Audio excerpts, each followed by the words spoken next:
Buildings have won a brace of awards, but the young artist lives a double life as a musician in a rock band. Here's Ivan Little. He's a 24-year-old North Belfast man who's won not one but two awards recently as Best Emerging Artist here. But the irony is that Francis McCrory's speciality is painting buildings which are slowly disappearing in his home city, an artist whose delectation is dereliction.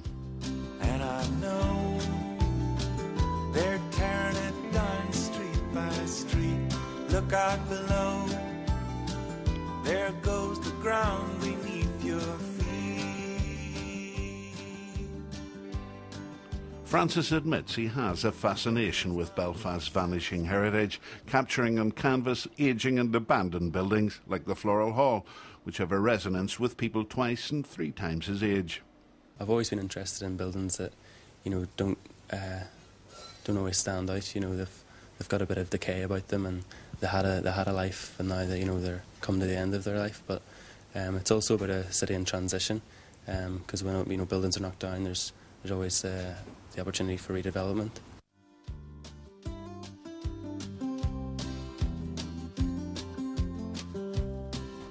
Bus journeys and day-to-day life, I pass these buildings all the time, and they sink into my memory, and I'd always bring my camera around and photograph them, and just the next day just to paint them. But there's another very different side to Francis McCrory, in a world far removed from the rarefied atmosphere of an art gallery.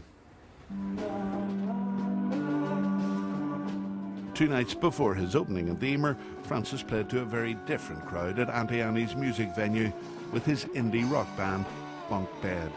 We're in the process of recording an album, so it's enjoyable, getting a few gigs around Belfast. Very different worlds, obviously.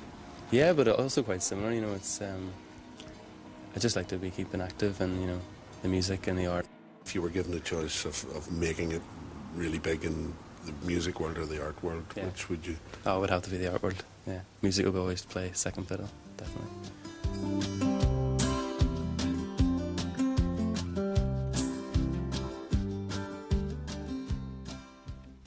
There's a promising career, whatever way he decides to go. Well, now, the big